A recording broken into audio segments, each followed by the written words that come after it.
If prayer intimidates you because you think it needs to be long or comprehensive or elaborate, Psalm 70 can be a great teacher.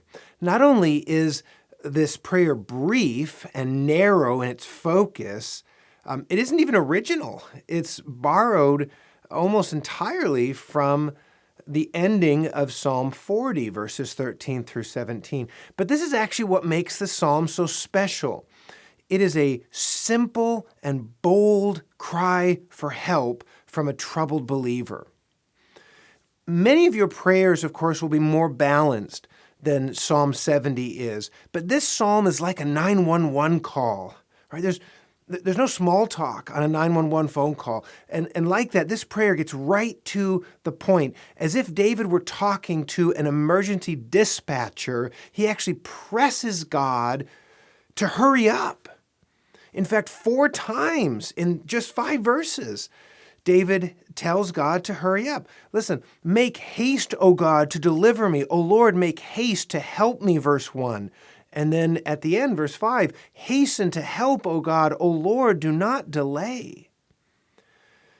And far from being disrespectful, David's urgency actually proves his trust in God. Right? He knew that God was his only help, his only deliverer, as he says in verse 5. To David's mind, no other help was coming. God was his only help. And so this is a good way to pray in an emergency. Don't worry about minding your manners. Just ask God to help you, as David does here. And if you ever find yourself in David's situation or one like it, David was facing mockers who delighted in his hurt and even desired to take his life. David's specific request is a good pattern to follow. What does David do when he says, Lord, help me? How does he envision God helping him? Well, he actually asks God to make his enemies' plans fail, that they would be embarrassed and ashamed by their evil plot and say to themselves, what are we doing? Why are we doing this? And not do it. Or if they chose to follow through, that they would be frustrated in their efforts. This is a good prayer. And in fact, if God so answered David's prayer, as David expected he would, it would actually be good for both him and for his enemies. This is actually a loving prayer to make. If sin is destructive, then it's kind to ask God to make evil plans ineffective. And so we can do the same as well today, to pray that the Lord would make evil plans fail. Those who are considering them to be ashamed by their proposal, and if they follow through, to be frustrated in their attempts. David was willing to be so bold because he trusted that the great God delivers the poor and needy. He identifies himself not only here and in Psalm 40, but in other Psalms as well, as poor and needy because he knows that God pities the poor and needy. Isaiah 41 verse 17 says the same thing.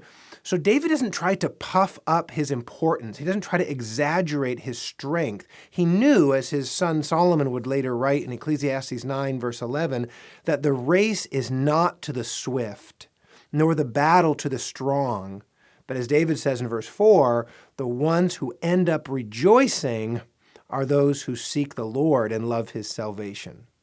Those who end up rejoicing are not those who make themselves strong, who present themselves as wise and great, but who trust in the Lord, who seek his salvation and his love.